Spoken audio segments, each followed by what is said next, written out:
Okay, welcome everyone.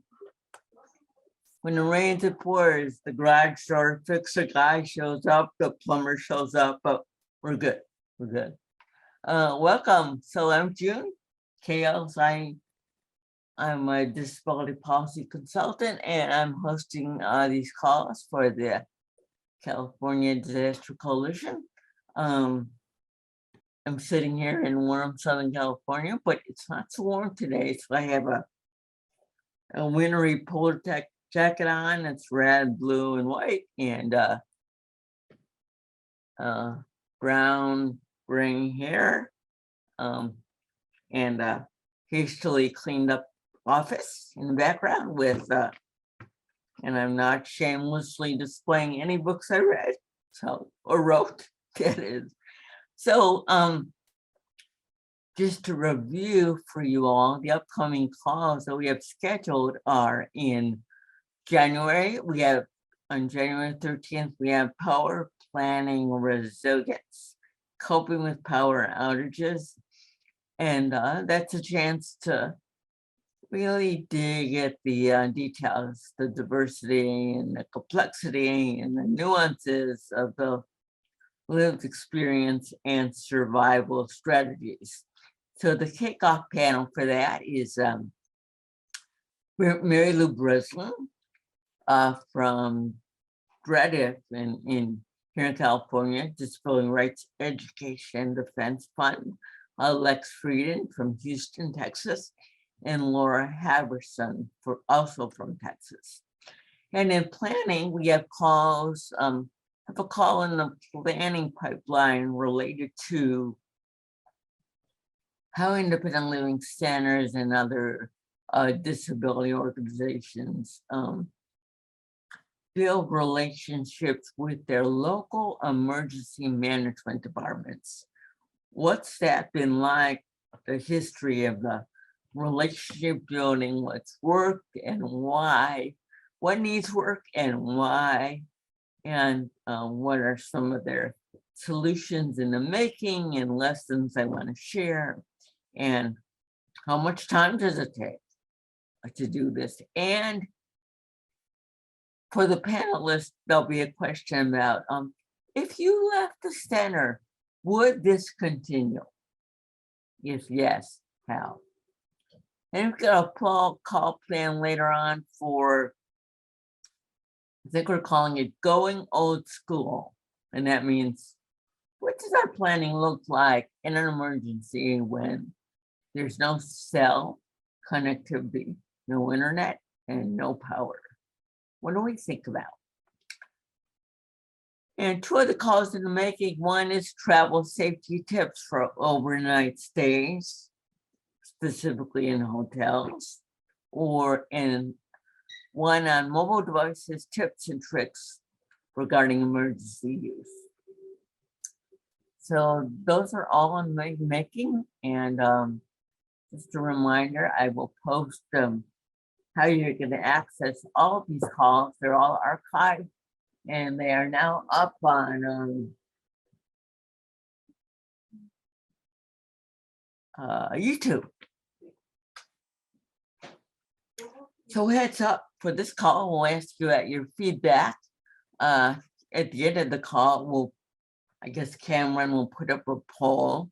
So we're interested in how this all worked for all of you. And if you have to drop off early, we'll post a way for you to give us feedback using a Survey Monkey link that hopefully Shana will post. So today, let's get to it. This is a chance to really share your favorite emergency prep gifts, items that you have or you think about sharing with people who, you don't know what to get them, or they have everything, or, they need nothing, or, they would never think to purchase something like this for themselves. So we'd like you to share with us categories of gifts like under 20, under 50, under 100, or over 100.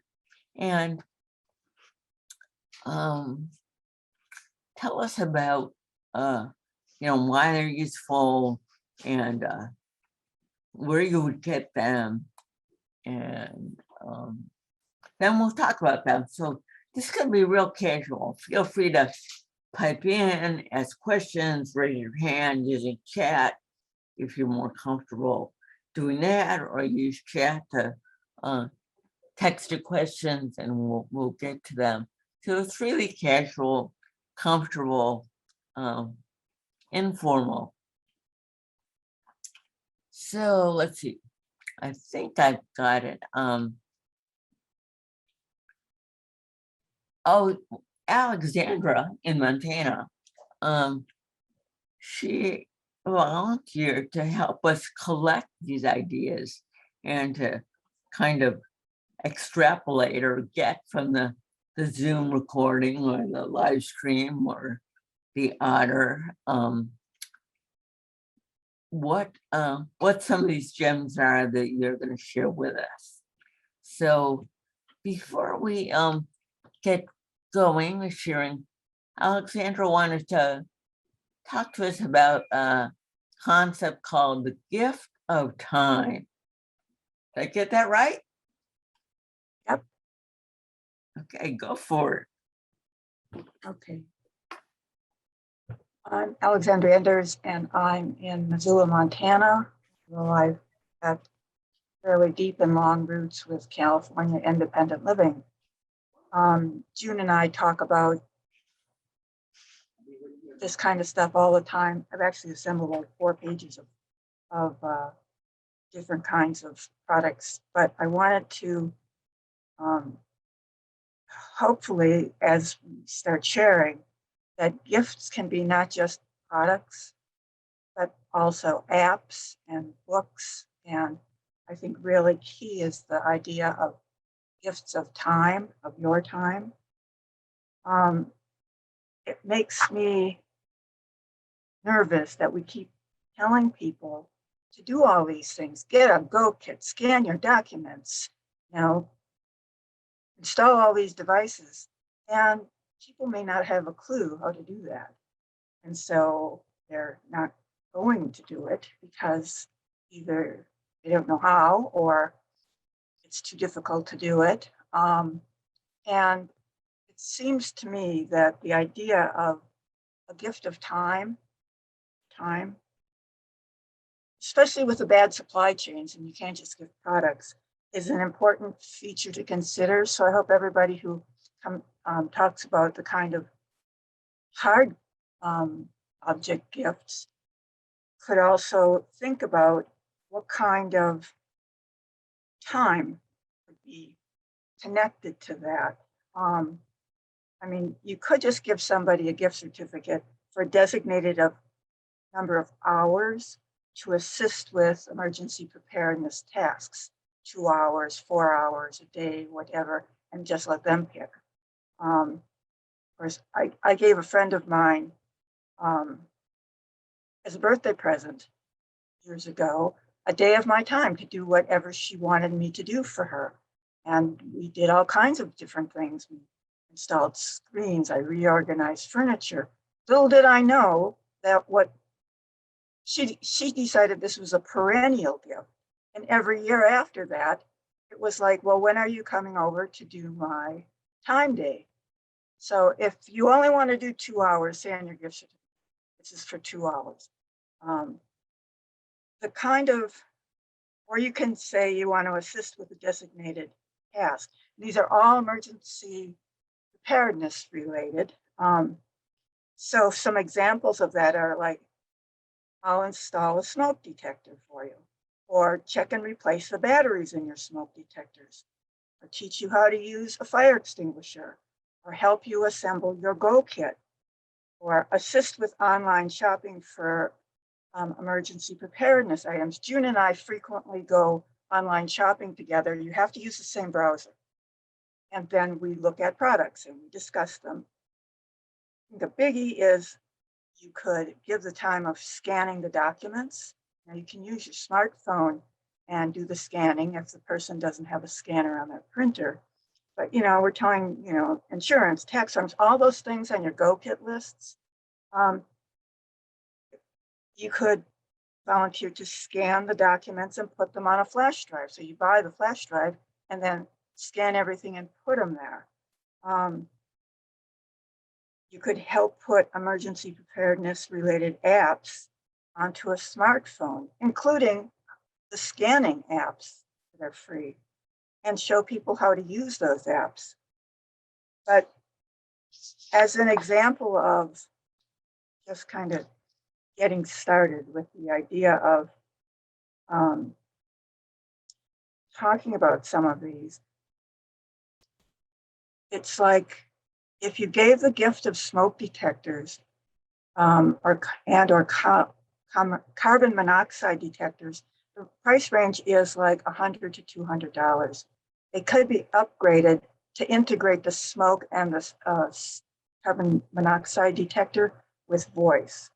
I mean, they're useful because they alert you to the presence of fire or carbon dioxide. The gift of time is I'll install and or check your batteries for your smoke detector.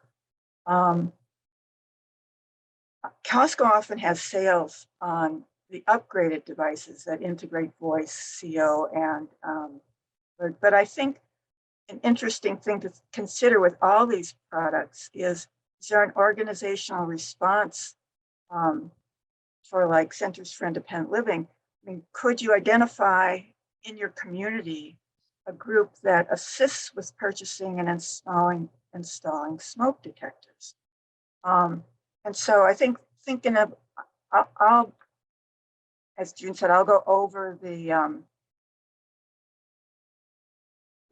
recording of this and pick these all up and put them into a list or a PowerPoint or something. But I think it's good to remember that, that these are all emergency preparedness connected gifts of time and products. I did want to start with the idea that it isn't just products. With this book, How to Prepare for Everything. This was June's idea.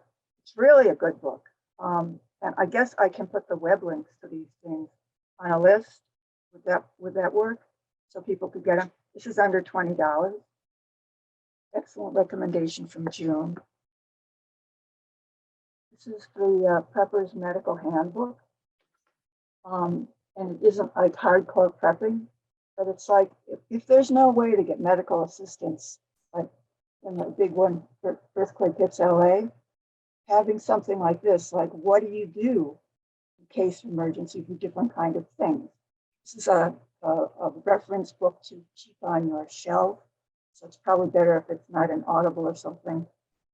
But this is also under $20. And I'll put the link in. Other kind of health related issues are probably beyond scope. I mean, June and I had talked about first aid kits, thermometers, pulse oximeters, etc. But as I said, I have a whole list of things ranging from the very cheap to the very expensive, but I'll start writing down your ideas for gifts, including, things that are products, apps, books, and time.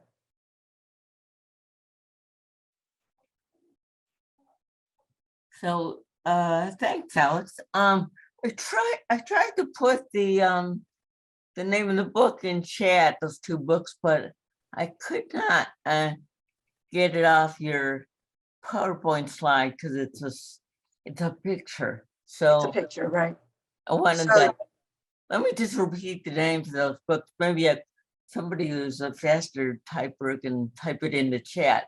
One's called The Prepper's Medical Handbook.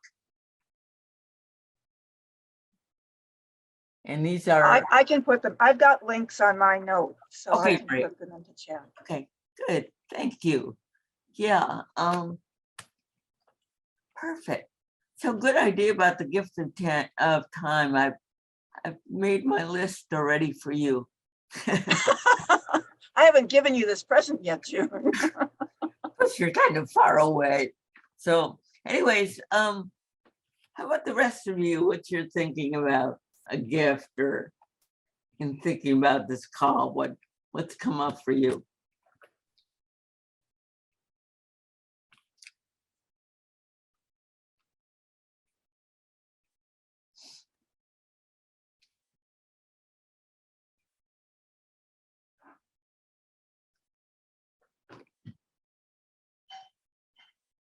So I can't resist picking on some of you. Like, who is Disaster Dawn? That's a great name.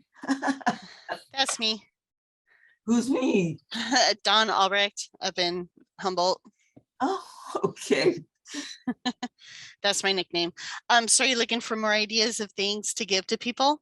Yeah, yes. One of my first go-tos is actually communication. Is like when I poll people on what have you been in a disaster, what made it a disaster, lack of communication is what freaks people out the most, and people unable to communicate with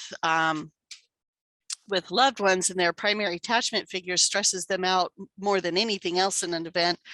And also being able to get and understand and act upon emergency information is important. So one of the things I make sure everyone in my family has is a NOAA weather radio, NOAA weather radio. There's different brands out there. I personally like Midland the best, and you can get ones online. And I mean, there's different ones. There's First Alert, and like there's a lot of different brands. I really like Midland, and you can get ones where you can get whatever, tune it to exactly the kinds of alerts that you're interested in. And so the NOAA weather radio is plugged in at all times, but it also has batteries in it. So if something happens, you need to evacuate, you just grab it, toss it in your go kit and take it with you so that you receive that emergency communication as fast as the first responders are receiving it. And they can alert you to fires, storms, weather related, earthquake, if you're out in the ocean, sea swells and conditions out there, amber alerts even for missing kids, all kinds of stuff. But you can specify it and tune it to just getting the alerts that you want to get. And it just sits there, it's on all the time, that it only beeps and goes off and gives you a message if there's something you need to know for your area. So that's one of I think everybody should have no matter what kind of things. And it makes a great gift. It's something that a lot of people don't always think about getting for themselves. And another thing is it's December, it's the end of the year. So now is the time to stock up on first aid kits, because they will greatly discount them online, because like the little aspirin packs and medications that are going to expire, they have to sell them quick. And then you get a really discounted kit and you just toss the aspirin pack, put in, a fresh one or whatever, which takes you hardly anything to replace. And then you got a really discounted first aid kit. So if you want to buy them for the coming year, now's a good time. Dawn, Wow. can you put the brand name into chat? Yeah, I'll type it right now. And does it have a hand crank on it? So if there's no power, it'll still work? I do not have a hand crank kind. The kind I have, it plugs into the wall, but it also has like, I think 4D batteries, but it's run by electricity. But then when the power goes out, the batteries are already in it for the backup. Or if you have to grab it and go to evacuate, you have it with you. So, Do you have any idea about how much it costs? I have seen NOAA weather radios, has to say the NOAA on it, National Oceanographic and Atmospheric Administration, but I've seen them from like $40 to $80, just depending on what you get. I'd like to add on, I think that's a great idea. I've also seen some that I think the crank is a good feature. Other features that I like to also look for is a little bit of a solar panel on it. So if you're outside, it, conceivably it might be able to charge somewhat by the sun, although that's questionable. And the crank is good. And there are some now for people who are where they actually voice the message. And there's also some, so there's also some accessibility features that come on some of them now that can't quite remember. We're gonna have to look that one up. So great tips, first aid kits and NOAA radios. There's also some issues around NOAA radios. I'll put the link in from NOAA about the different, there's some kind of transition going on with them. So we'll add that to the list because that could be part of the gift of time of showing people how to use them and what some of the issues around using a NOAA radio are, right? Up where I live, I mean, we have a NOAA weather station right here on Willie Island, and Ryan and some of the folks, Troy Nicolini and such over here in Humboldt anyway, they will actually show you what to do with your radio and tune it to exactly what you need and whatever you want. And like Troy Nicolini has done outreach in the community where people just bring it and he shows them what to do. And so that everyone goes home with their radio raring to go. It's like one of those things he kind of enjoys. So inland, I don't know like who your NOAA representatives would be there, but where I'm at, we actually have someone close by who does that. So, and it can help people with that because they like everyone to have one. Is there any place that will give them away for free? I am unaware of any. I know that like all the schools and stuff are supposed to have them and so forth, but oh, look, there's someone just posted something about Santa Rosa residents. I don't know particularly. You might check with fire departments and Red Cross. I know Red Cross also a lot of times, I don't know if they're currently doing it, but they've had like free distribution and installation of smoke detectors and stuff. And then when people go to the weatherization programs, like the PG&E weatherization programs and things, then a lot of times they will also give out like free carbon monoxide detectors and things like that to people. So sometimes when you're talking about the gift certificates to give of your time to help people prepare, sometimes that can be just connecting people with the resources and helping them sign up online for the battery distribution program and to get the weatherization done to help keep them warm. And even just like cleaning out their dryer vents of the old built up lint to reduce fire hazards and those regular home maintenance things that a lot of people just can't do. Those are some more ideas. I really love the gift certificate of your time idea. Thank you for bringing up the cleaning the dryer link. That's very important. And it's hard for lots of people to do. And some of us don't have a clue what that means or how to do it. Okay, but we won't, and I'll answer that one after. Later, yes. Okay, great. Cleaning the dryer lint is a great prep. One of the funnest things to do is actually to help people make their kits, put together their emergency kits. When I would do it with my daughters, you know, if they got kids in the home, then putting together the kit with them, and then they put the Harry Potter book and the flashlights and the cozy blankets on the top. And so if the power goes out, then it's like a fun event. Oh, yay, this means we get to, you know, pop open our kit and have fun. And I remember my youngest daughter, one day she was complaining to me, I wish we'd have a disaster so that we can have fun again. So That's a great idea. I want to read what's in chat here from Jordan.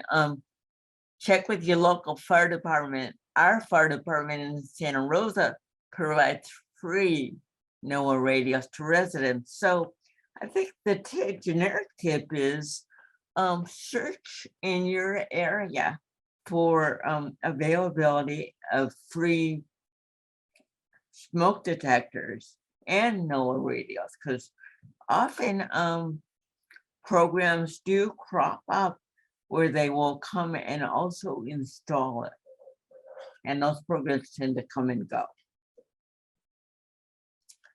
So I'm glad your name caught my eye, Disaster Dawn.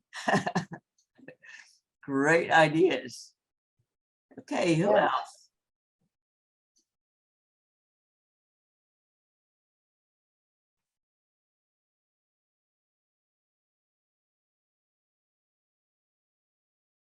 How about ideas about fire extinguishers? It's like, you know, even after you buy one, it's like, I don't think I've ever actually discharged one. You can get the fire department to come out, and maybe a CIL could do that and show people how to do that. but they were always intimidating. They were so big, and I don't think I did it. So what, right now I've collected a couple of my older fire extinguishers and some older bear spray, and a couple of my friends are going to come over and we're going to discharge all this stuff out in the street just to see what it feels like to pull the pin and do the, people have other ideas about fire extinguishers, and in a house, you really should have one where fire could happen. Your kitchen, your laundry room, if you've got a clothes dryer, following up on that theme, and in your car. And there's a different kinds of them, getting multiple packs and checking. But teaching somebody how to use a fire extinguisher is probably a really good thing. They don't do a bit of good if they're not used. I have a couple comments on that, if you don't mind. Go ahead. Okay, so one of my previous jobs, I would certify homes for working with individuals with developmental disabilities, and we had every home, of course, had their fire extinguisher requirements, but getting them serviced annually is also important because the little rubber doohickey in there, the little rubber ring in there, with all that pressure against it, over time can wear that down, and they often need to replace that. And a second thing is that the powder inside the fire extinguisher, over time, if it's not used or serviced, it can harden and to a lump at the bottom, at the base, and so then it's not usable. Another thing is if you're buying a fire extinguisher, like if it's a little handheld one, they have ones with the little plastic handles and ones with the metal handles. The ones with the metal handles tend to be a little better. They have found that the ones with the plastic handles on top, oftentimes when it says it's up, the needle's up in the green, it's faulty, and that's actually not, and it's actually not in the green anymore. And local fire departments and also CERT teams, community emergency response teams, when they do their trainings, often they'll have stuff where people can come and see and get practice using a fire extinguisher. It's very easy once you've done it once, but if you've never done it before, it's like, oh no, what are we doing here? But that's a couple of things. And also in my kitchen, I like everybody to have a fire blanket that you could just pull off by the tabs that go flunk over the fire to help put it out.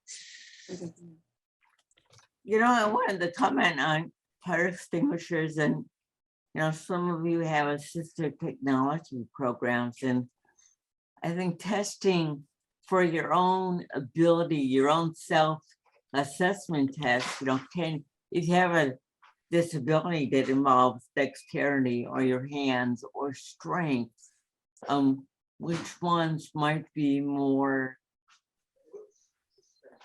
possible to use or easier to use, or because some people can only operate some kind of extinguishers. So for example, pulling that little pin, if they still have those, that's strength and a pinch. So just to note the importance of being able to test your own ability to do this. Sometimes just having that practice just to build muscle memory. Also, that would also help you be aware of like what size fire extinguisher is appropriate.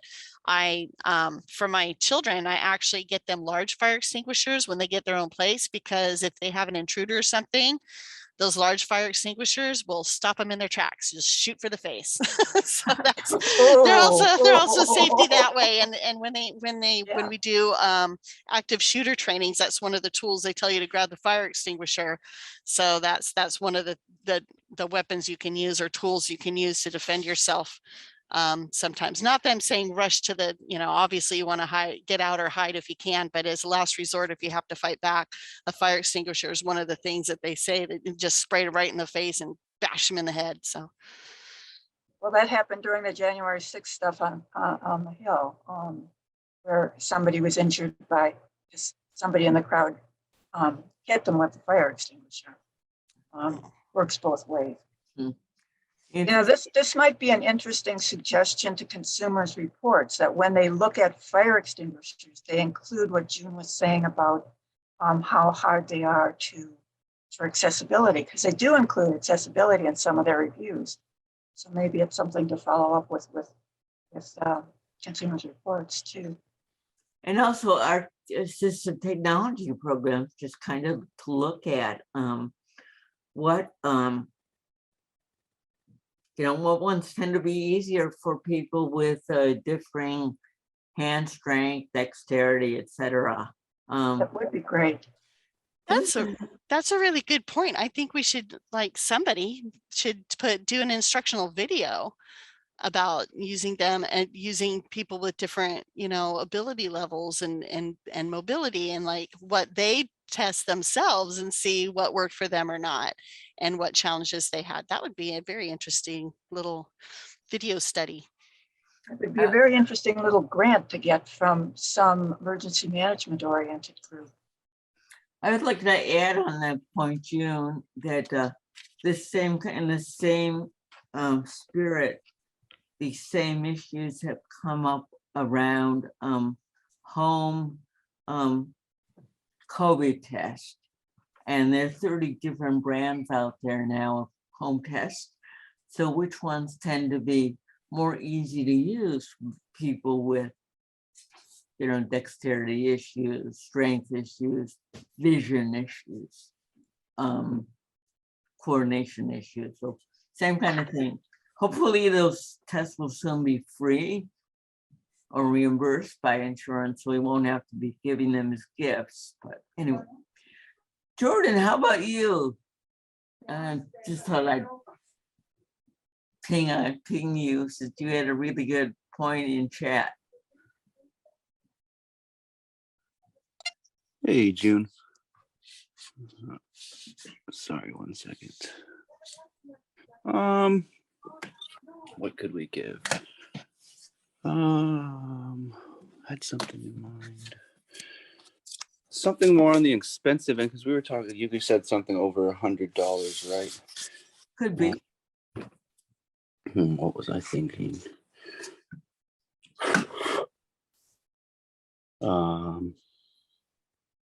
Yeah, I'm kind of my mind's blank right now. Sorry.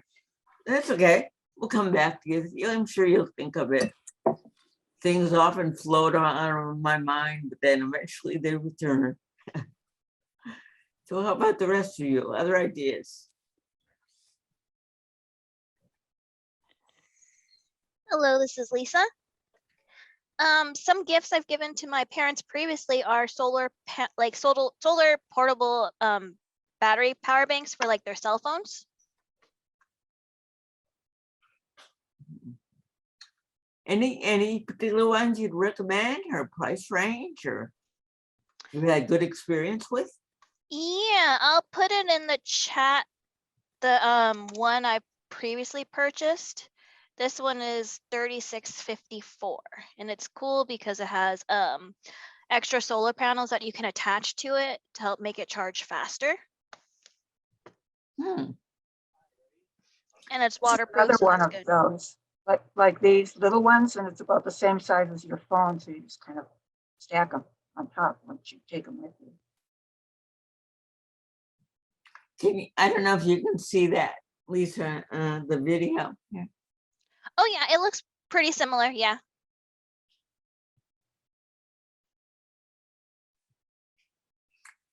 Have you actually tried to solar charge it without power? Yeah, they've tried it. They practiced how to use it, both recharging it using the solar panel function, or also if not a power outage, they just plug it into the wall. So yeah, they know how to do it. Good. Yeah, that's a very handy one. June, you've got one of those too? I do. Got one like this? I'm looking for it, but I don't think it's in reaching distance. I think it's in the bedroom. Yes. And I do, I check its charge. It has an outside indicator of how charged it is. So I try and check it every 3 months, and it rarely needs to be recharged if I haven't used it.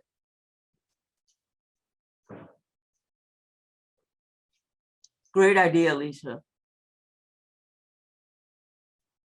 I have another one. This is a battery tester. Put the battery in here. Close it up. It tells you how good the battery is. And I that's a- actually own That's a that. pretty cheap one. That's under $10. Got that one. And June, you've been using it too, right? But Right. this is still, and the time gift with this is having someone help you do it or do it for you, or you could have one of your own and bring it over to somebody's house and go through their batteries with them to see. And the real information on this one that you might want to leave is things like all the batteries in the device that you're using they're only as good as the weakest battery, so they should all have about the same charge in them. I find this one easier to do upside down. So to do upside down and then look at the color on the front. And of course, it doesn't need any power in it because the battery is doing is testing the battery against it. So you don't have to do anything to it. It's a nice cheap one, but I'd include information with this. I was giving this to somebody who'd never tested a battery before. Can I And add on that is I've tried a lot of them, and that is good for somebody who's got any kind of dexterity issue because you can actually put it flat on the table and put the battery in and then close it. So you don't need as much dexterity as what you just showed if you put it flat on a surface and do it that way. right, under $10, if you just Google battery tester in Amazon, you kind of look through them all. But mine, the one I had wasn't working well. I was getting all these false negatives. So I bought a new one and started looking through them. But that's the kind of thing of giving the person a little note or the links online on batteries, and not going to get more out of a device than the weakest battery that you stick in, which is important when you're putting 4D batteries in. I didn't know that. You didn't know that it's only as good as the weakest battery? Yeah. Correct. That's the kind of information, that I think it helps, to share. So maybe I should find a little link to battery info. Also, can you just say something about, it never occurred to me that the tester might give a false reading. How did you know that? How did I know it?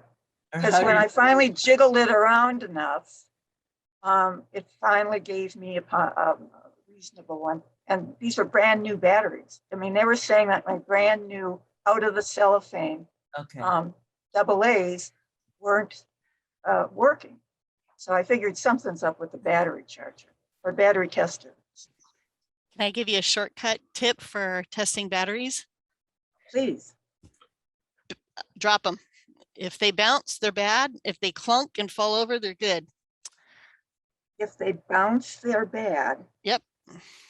why, okay. And if they, Clunk and fall over, they're good. They're new. interesting. I'll have to go try that. Wow.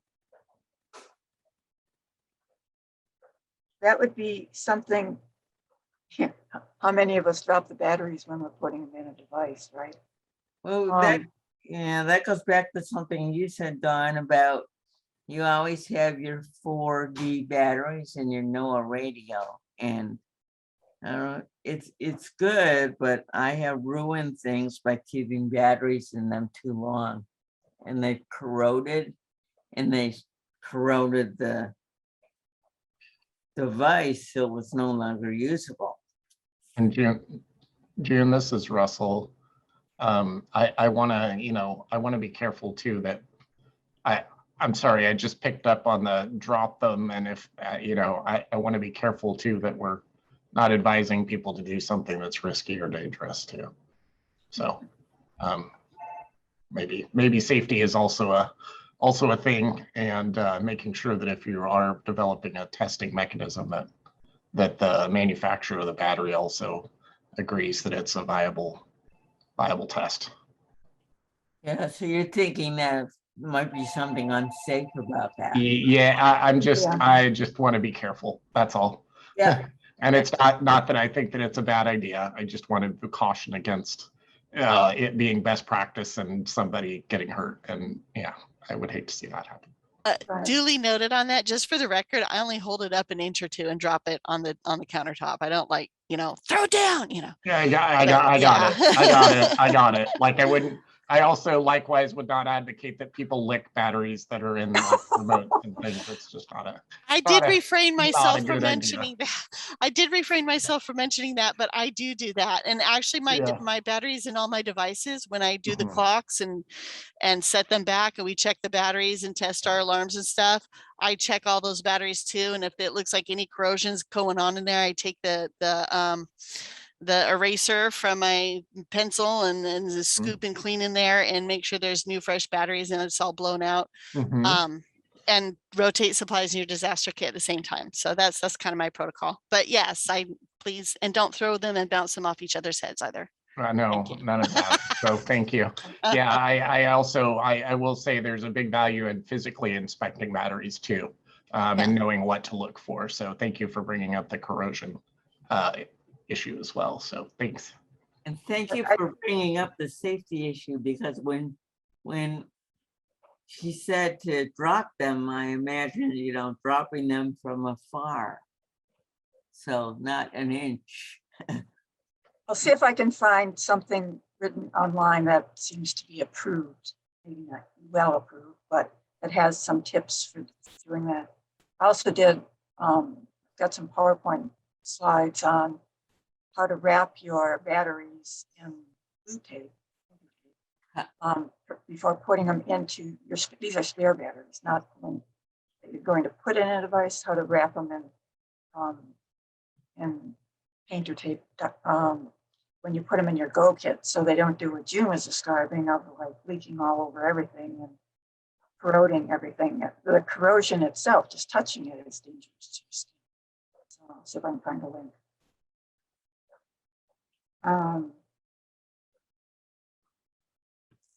Yeah, I mean, how about we're on batteries? Let's talk about flashlights. I mean, the range on flashlight prices is pretty broad. Everybody can always use an extra flashlight. It's a nice present. If somebody a flashlight, you might also want to give them an extra set of batteries.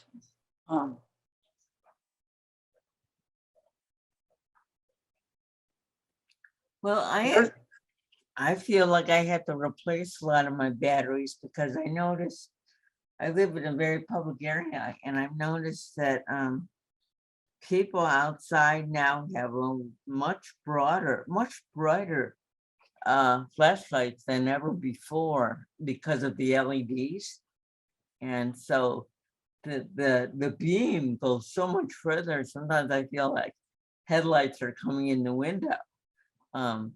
So everything around here is much brighter because people have all converted to LED lights. So, and my flashlights seem so dim now and old. Well, they do get dimmer. But we're talking about charging things. It's like a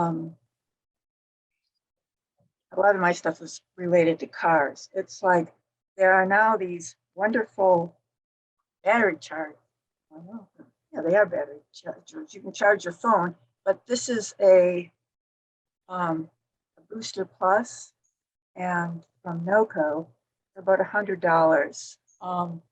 And these are the jumper cables. No more jumper cables that you have to connect to the battery in your car. You plug it into this device and take the plug out of the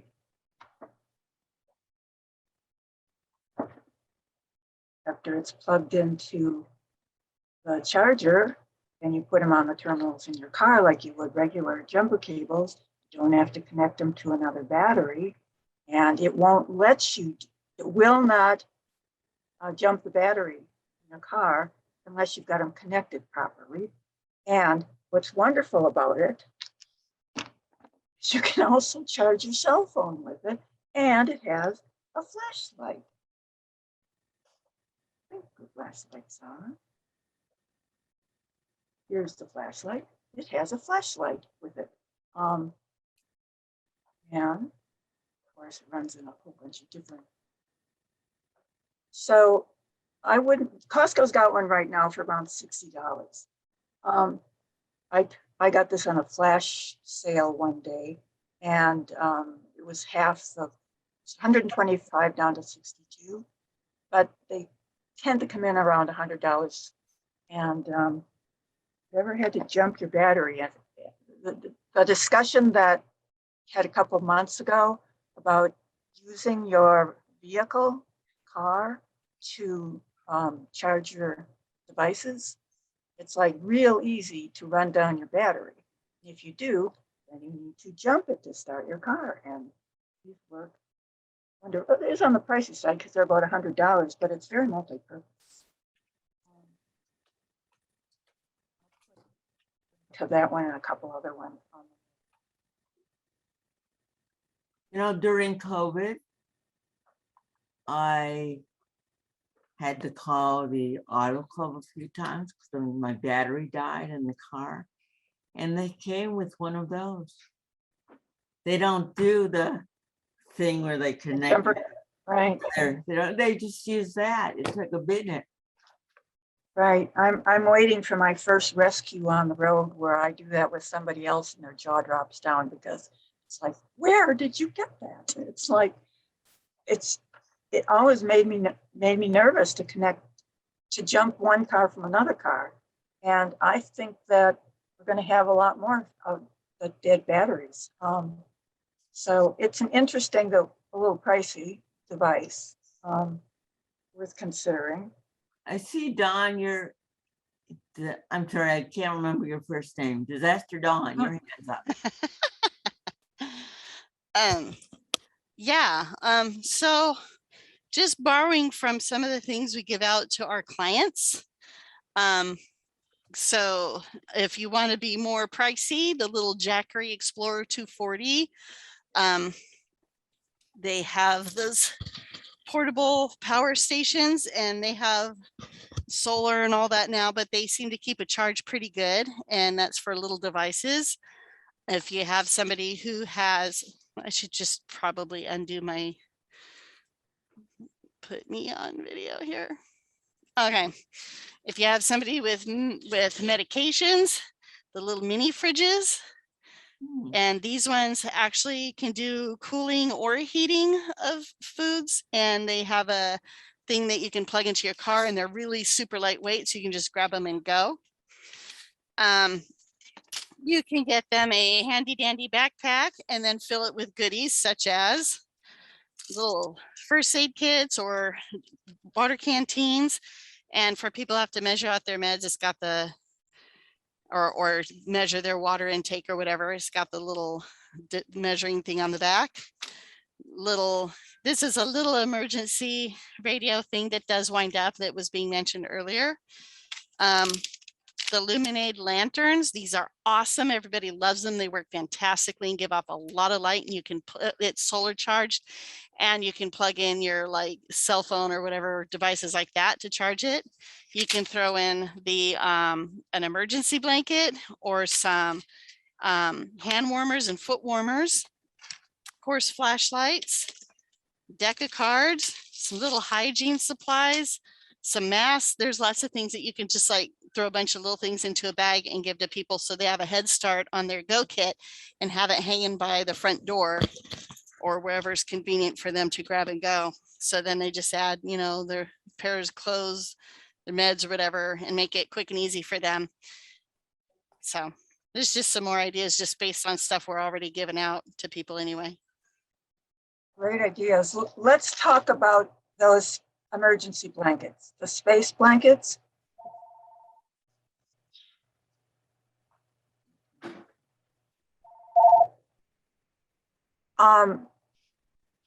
Those nice little packet ones are kind of like one use only. I recommend getting a real space. They're under 20 bucks. Silver on one side.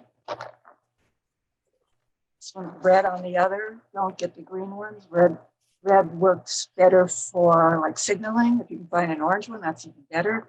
But these are reusable. You could use it as a poncho. There's lots of other things you can do with it. It's a little bit more weight, but it's more than one use. And if you've ever had one of those, like you feel like aluminum foil emergency blankets put around you, you'll know how nice they are. Responder puts it on, like yes, like the one June's holding up. But I recommend getting a full emergency blanket, and since it'll fit in a gallon-size Ziploc, kind of get an idea about what size it is. Wait, the blanket. Can you show it again?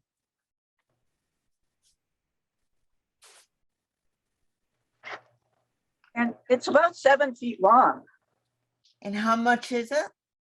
under 20, maybe $15, $16. You can get them from places like Cabela's, but if you get them from Cabela's, don't get the green one. I recommend red one.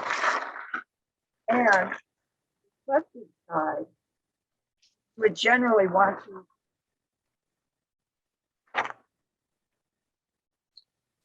put the reflective side in or up. I can cover the entire screen with it. I'll put links in for online. Very lightweight and very sturdy. I use it for the base for my tent when I'm backpacking.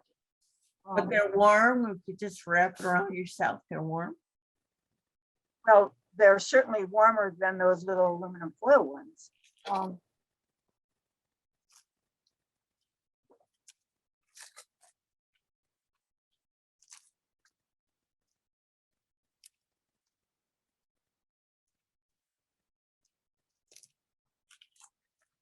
And much heavier. You needed to, I didn't have a contractor bag, could make a poncho out of it, but I wouldn't, because you can use them for so many other things. You probably catch water.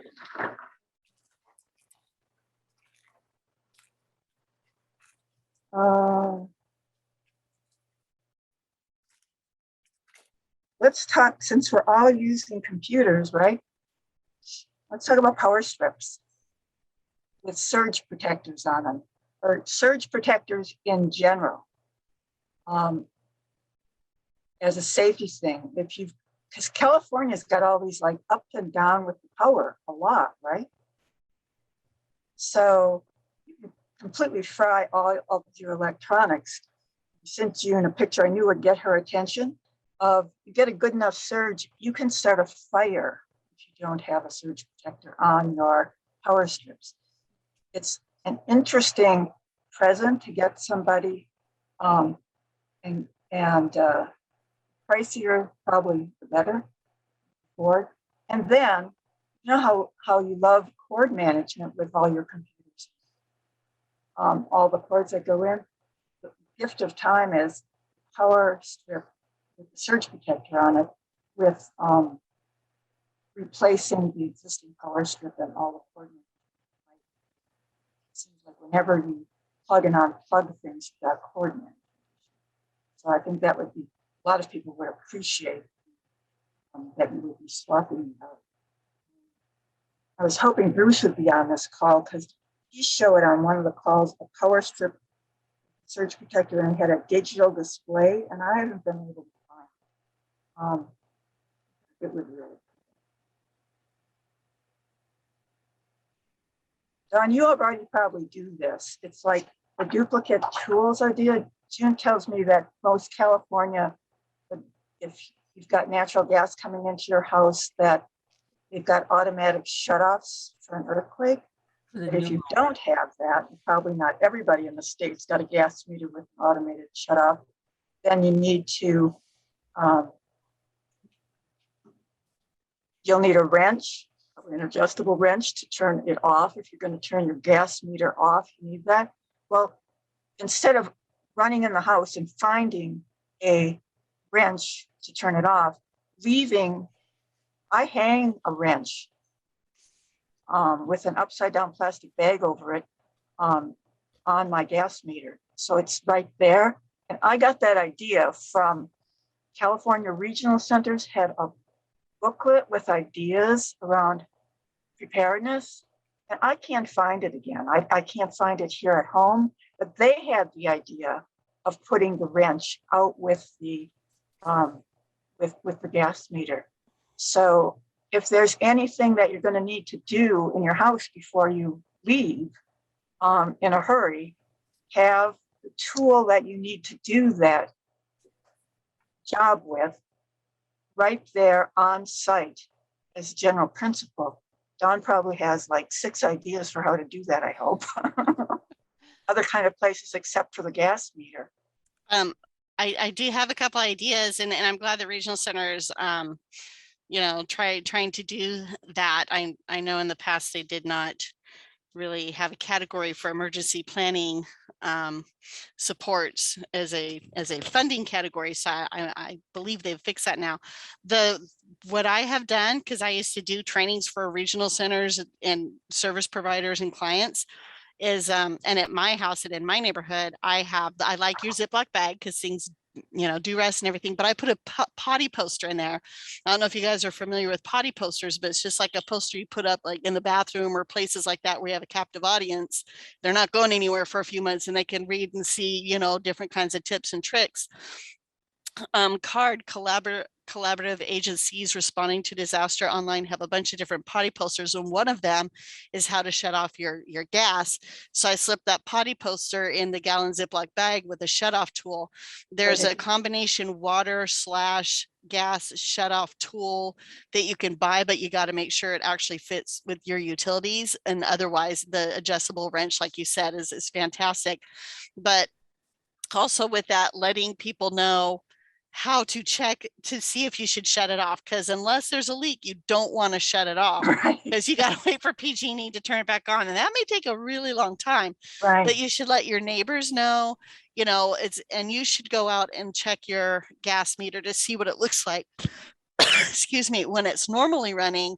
So if it starts running faster than that, it may have a leak. Or if the plants, sometimes all the plants will start dying all of a sudden, like near where your gas meter is or where the gas line is, that may be an indication of a leak. And I know they add the sulfur dead egg smell to gas so that you can smell it, but some people genetically or due to illness or whatever cannot smell that. So that's another thing. And then just listening for hissing. But I let my neighbors know where that is. So if I'm not home and they suspect there's a gas leak, they would have the ability to shut it off too. So a gift of time with the information that you're relaying together would be really useful. Like the That's wrench should be at least 12 inches, by the way. Yeah, that's a Right. really, really, really good idea. So actually giving that wrench with the poster and the plastic bag over it would be a great gift that people wouldn't think of. And then the time thing would be helping them put it where it belongs and helping them, showing them how to use it. Not actually doing it, but showing them how. It's hung right at the gas meter itself. Right. I'll take a picture of mine and put it in because, and the plastic bag, it's like, you're going to leave, it's likely to be doing something not pleasant out. But I didn't want it to rust out because it's got an adjuster on it. So I'll put a picture of that. When we talk about, I'm big into keeping things dry. With the Go Kit stuff, protecting your batteries, got a set of slides that show what a contractor bag is, a very large, heavier duty plastic bag that you use for a lot of things. had a whole set of slides. Maybe I'll just attach those after. But I think one of the things that we need for planning is an atlas. Maps and atlases. I mean, you know, late model cars often have, I have a screen in mine, so for the GPS, but having your a GPS that you can go on, this is a pricier present, but you can't just rely on a GPS. If you want to get somebody a GPS who didn't already have one, or that would be great, but you can't always rely on just where the GPS is going to take you. So having an atlas that has all the maps in it, so if plan A, B, C, and D haven't worked, you know still where to go. And I think that's particularly interesting with Los Angeles, because in the book, The Late Great State of California, people didn't know any other route home except the freeways. And in the book, he's got them walking along the outside fence of the freeway because that's the only way they knew to get home. So there's another reason for this. After major earthquakes, a lot of the street signs may be down and the streets may not be recognizable. So you need that map to where am I? right, another cheap present. I definitely would get the most expensive present for the day. But another cheap present is a whistle. Emergency whistles are louder than others. If you just Google emergency whistle, you'll see a range. You want something that describes itself as having at least 100 decibels. And then going through it with somebody. For example, 3 totes on the whistle, or a gun, or anything else that makes a lot of noise, means I need help. And having the person blow the whistle to see how loud it is, and it's an inexpensive present. You might want, it's a stocking stuffer. How about headlamps? Wait, Do you have your headlamp around?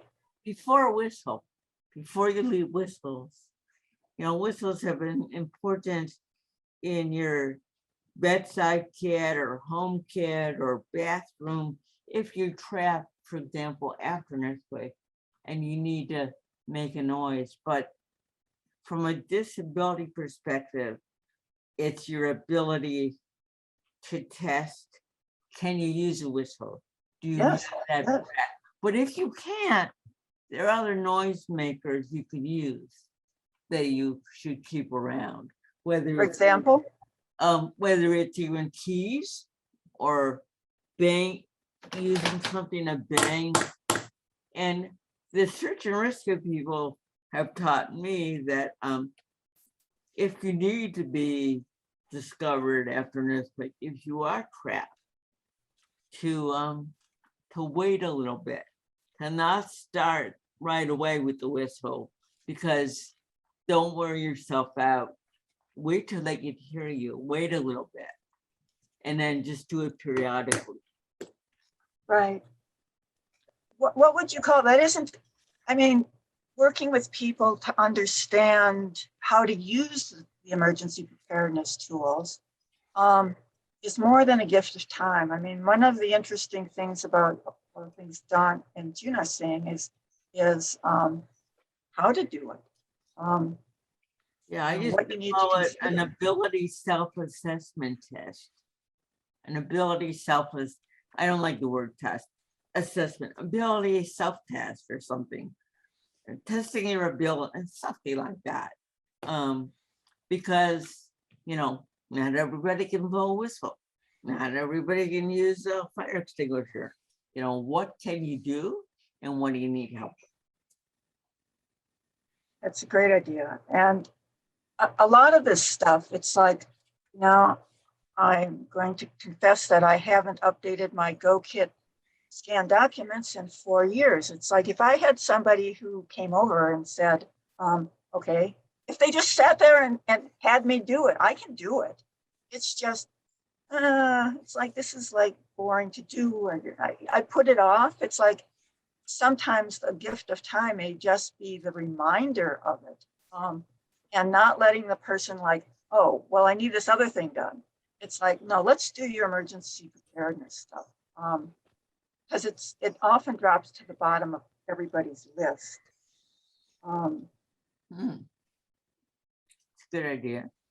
How about headlamps? Lights. I mean, I showed you the light on my Norco Plus, but it's like having a headlamp and knowing how to use it and checking the batteries.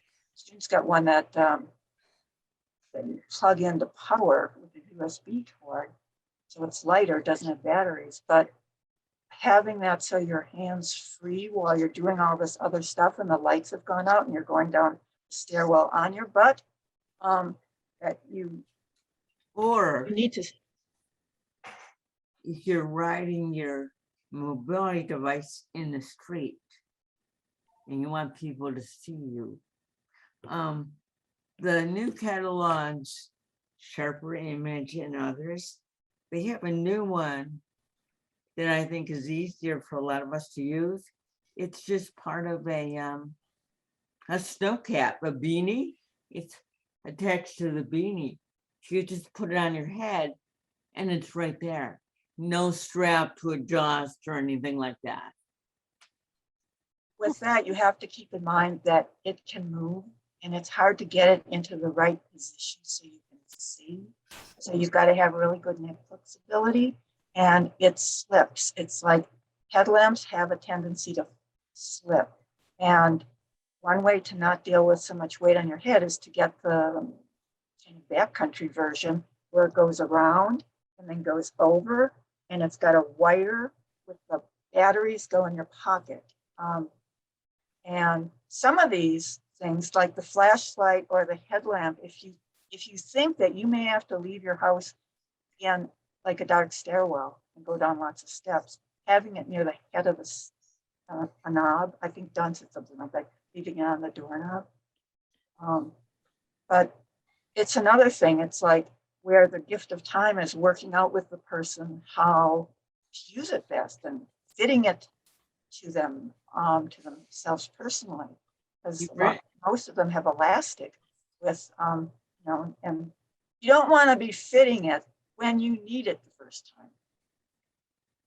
And you bring up a good point. Mine is in my suitcase. So for the last 2 years, instead of where it needed to be, which was by the bedside, it was in my suitcase. I think a great gift of time would be putting things, where do things need to be? I mean, on one of the calls, June said that she also has a kit under her bed. Well, when you live in Los Angeles, that makes a lot of sense. But almost any time of fire, it's like, I don't think people tend to think about what if you can't get out of the room you're in for any reason. I mean, that's such a good point. And going through not just your ability self-assessment, but your house or apartment, it's like, where do things need to be? Where would you go? I'm in the process of making up a list of, so I don't go back and check things again. It's like, start here. This is what I'm taking from my office. Now, once you've got those things, do not go back. Do not go to rooms. Don't check them. And I'm going to make a list of what my path through the house would be. It won't work in a fire, but a gift of time of helping somebody make that list, I think would be very valuable. So I want to make sure that we give other people time. It's Paul or Kurt or Elizabeth or Sacramento OES. I don't want to leave any of you out with your good ideas, so pop in.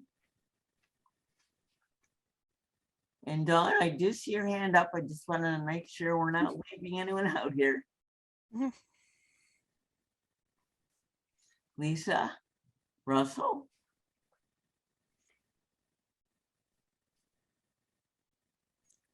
Okay, well, don't be shy, just pop in. Go ahead, Don. Okay, the potty poster I was talking about, these are examples of potty posters. This is the one for the gas shut off. Yeah, if you could center it more so you could see it. Tell me where, tell me when. Because what I see and you see may not be the same, but that's an example of a potty poster, and there's different ones. So that goes in the Ziploc with the wrench. So I really love the gas utility shut off wrench idea. I was going to say for elderly folks, one of the things that they seem to like is if they have like a jacket that they like to put on to go out, or one that's by the door to go out, having little things in their pockets. So if they have to evacuate their favorite snacks, a little vial of life that's a, bottle with their doctors and, medications and essential information with it. And it has a little sticker that says vial of life.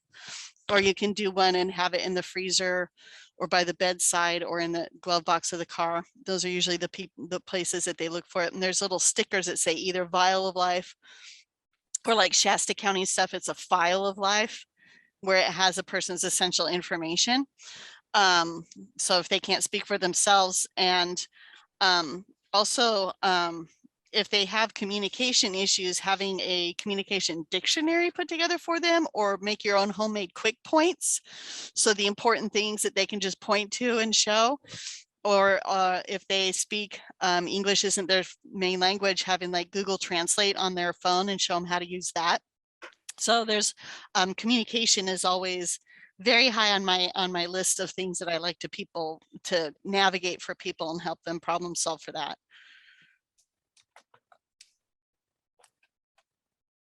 I like it. And, a gift of time would be to help people create their own communication boards so they can fold up and carry it with them. Mhm. But I wish we'd come up with this gift of time idea earlier, because I think that this could get, I started making up a coupon for it, but I think pulling this together gets immediate attention on this, especially with supply chain. It's like, but the idea could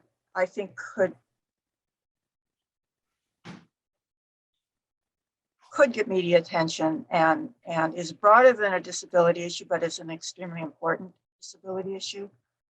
Bringing in the aging community. I want to inject this gift of time. I like it, but I think sometimes we forget that it's fun to have it be two ways. I'll give you this and you give me that, kind of the barter system. So it's not all give, it's not all take, it's mutual. Oh, absolutely. I mean, it Oh. isn't just people without a disability giving to people with a disability. It's like, have a disability, much of the stuff you can do the other way around. It's like, Yeah, but I think it bears saying, because otherwise it can be an inadvertent reinforcement of a disability bias or implicit bias. right. Well, I would love 4 hours of Bruce's time. He has so many good techie ideas that it would be useful. But since we're getting close to the end of time, I wanted to I have a kit that it's my travel kit. A lot of this stuff is travel stuff, and it has in it, so I don't have to think about this. It has in it one of each of the kind of USB cables I need with fittings on the end, plus an extender in case I can't get really close to the power outlet, and the charging block. And we're going to have to look at more of these, but folds up nicely. I bought this at the Container Store, and it stays, and it has saved me so much time. A lot of the things for traveling work well for evacuation. June said on the last call something about that her friend had a power outlet for 110 in their newer car. Well, I'm a friend and I don't have a power outlet. What she saw was my power inverter that also goes into the 12-volt lighter thing. And then you can plug it in, and there's a whole range of these. That's not a particularly expensive gift. I'm sure it's under $50. But you start talking about plugging all these things into your cigarette lighter. Oh, that's your 12-volt lighters in the car. Well, sometimes this is what you plug into the outlet and the cord, and this gives you more places to plug in all these things that go into 12 volt. So I saw this one last night in a, I think it's a Sharper Image catalog. It's exactly what you showed, except it has not only the EC outlet, it has the USB charging ports for 5 volt and the quick charge 3.0. There's a lot more of this stuff coming out. It's like this one for emergencies is for breaking the window and cutting. And here you cut your seatbelt. And I don't want to try this one out. I always try things out first. I don't want to try this out, but you pull this thing back and put it against your window, it'll break your window. Not a very, let's see, this one costs, isn't terribly expensive, but the nice thing is it goes, you can get these that look like a crowbar, but this one goes into the 12 volt outlet, and it's got 2 USB ports in it. And so I always know where it is. Oh, And I hope I never have to use it to break my glass, but I watched the YouTube video on it. It's like you don't need almost any force at all. The device does it. And so how do you activate the window breaker? oh, I need to go read that again. It's, oh, I see. It's the thing that goes into your 12 volt also is what you press to make it break the window. It's like the YouTube video. I'll include the YouTube video on this because certainly I don't want to break the window. It's very little. I'm doing show and tell on some of these so you can see how small some of this stuff is. Did want to show another cheap one before I floor you with the most expensive gift, I'm sure, of the year. This is paracord. It comes in little packages like this, inexpensive, under 10 bucks. You can use it for everything. This should be in your go kit. For what? Tie things up with, this is, June, the yellow I bought the day that you wanted new tags for your luggage that you could see. So I bought yellow, but it comes in red, it comes in lots of colors. It's like, buy it at Home Depot, you can buy it at lots of places. We're not going to have time to talk about water purification, water containers, but gas containers fits in with the idea that you're going to use your car for power. And if you already have a lawnmower that uses gasoline, you probably already have a gas container that are almost always red. But it's not something you're going to want to take in your car. If you're planning on using your car as a power source, you may need additional gas if you're going to do it for more than a couple of days. And the stuff from your lawnmower, using things, and Don seems to be into this, using things for multiple purposes. If you're going to carry gas in your car with you, because that's the range you're going to need, I recommend the jerry can type of metal containers. And I was really surprised how expensive they are. They're about $80. One other cheap one that goes into the house. It's like with all the smoke in the air last year, every summer up here, it's like HEPA filters can be pretty expensive if you're going to get them for more than just one room. As a cheaper alternative, if you have a forced air furnace, you can run it on the fan only setting to reduce the smoke and particulate matter inside your house. Generally, they recommend changing them every 3 months. Last summer, the smoke was so bad, I changed mine every week. They were filtered. largest number possible. Pleated, they look like this. The specific size fits your furnace. I use 1900s. You can also get 2200. Sometimes Costco has them on sale.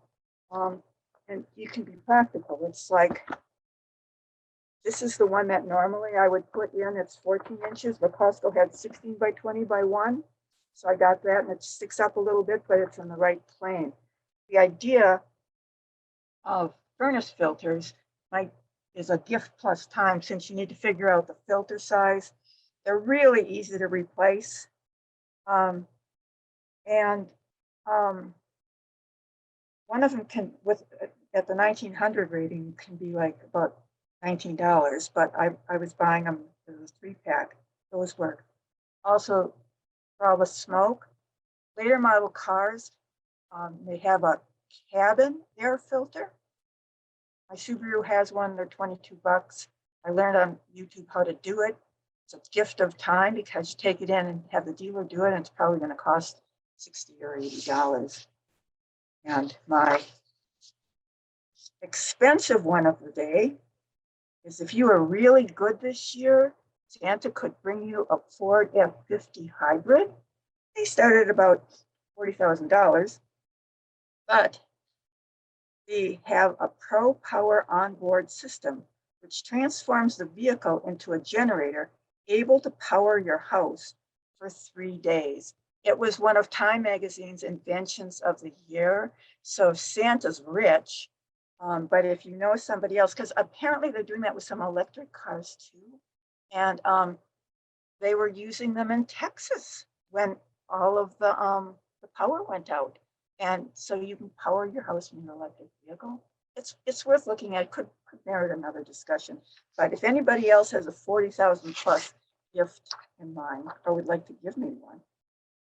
And the other June, you're on mute. June, you're muted. The other thing is, if you're seriously going to consider a lot of anything but like charging your cell phone, etc., from your car, you should get something like the Yeti Link Vehicle Integration Kit. It's $450. It's professionally installed. It'll run it off your alternator, and that's your battery. So, So I need to stop you now, because we only have 4 or 5 minutes that was left. it.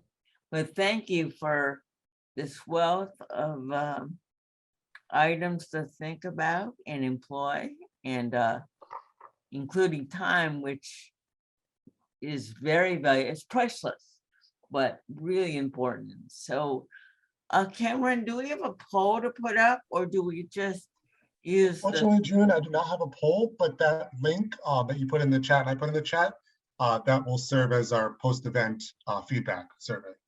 Okay, so and I posted that one more time, but Yes, thank you so much. since we have just a few minutes left, let's just do a verbal kind of a check-in. Was this a helpful focus for any of you? Do you get any new ideas, or how about some feedback? I have some more ideas if we have time, but go ahead and do your feedback part first and let other people talk. Okay. Any ideas? Helpful, not helpful? You can put your feedback in chat too if you don't want to share publicly. Okay, Dawn, you've got the last word for 3 minutes. The gift that you're really giving people out of all of this is the gift of peace of mind, which is, sometimes when I call people and tell them I'm bringing them some supplies or something like for their medications, like the lady I talked to yesterday started crying on the phone because she'd been so worried about what she's going to do about her insulin when the power goes out and things. So remember, you're giving a gift of peace of mind too, not just, objects and other supports. The other thing I was going to say is a lot of elderly people have pets and not a whole lot of extra money to spend on their pets, and helping them put together kits for their pets, extra leash, harness, bowls, whatever. A lot of times people who may otherwise not be convinced to leave during an emergency if they see that they have their pets with them, are going with them, and they have a plan for where the pets are going to go, et cetera, or pet sitting for them if there's a disaster, or making an agreement that, hey, I could be a temporary relocation spot for you. They're way more likely to leave their home if they know they're not leaving their little furry loved ones behind. So helping them make plans for their pets will go a long way for a lot of our folks who sometimes that's the only family they have. And that's like, you don't ask a parent to leave behind their child. So that's just one thing I want to throw out there. Can you put your contact information in chat? For me, yes. Can I call you? Yes. There, Paul said, thanks everyone. That this was very helpful. My biggest takeaway is that emergency preparedness does not have to be expensive. The gift of time certificates idea was something I haven't thought of before. Perfect. Thanks, Paul.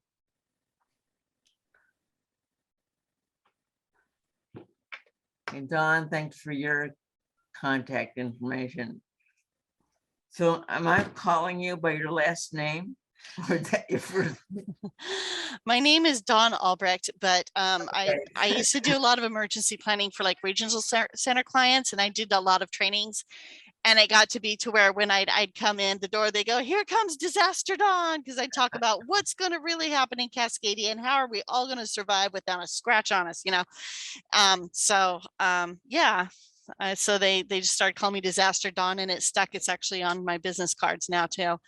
I did have one client who was blind, and I helped him create for when his care providers weren't home because they worked at the college and stuff, and they may be cut off if there was a earthquake or tsunami and he was in a hazard zone. And so I helped him navigate like how we're going to rearrange the home so his stuff isn't moved and in the way that, after an earthquake, and that he can navigate and get to a safe point in the event of an earthquake lasting 20 seconds or more, so he can evacuate for tsunami on his own if no one was around to help him, and make his way to up this hill at a neighbor's place so that he could do that on his own. And he used to call me Mistress of Disaster. So it kind of started as that, but then everyone just started calling me Disaster Dawn. So We'll have to create a song for you too, kind of. Thank you all for thank you. participating, and hope this was helpful for your last minute gifting ideas. And we'll see you again next month. I think the date is the 13th of January. So thank you all, and stay safe. Thank you. Thank you, June. Bye. Thanks, Cameron.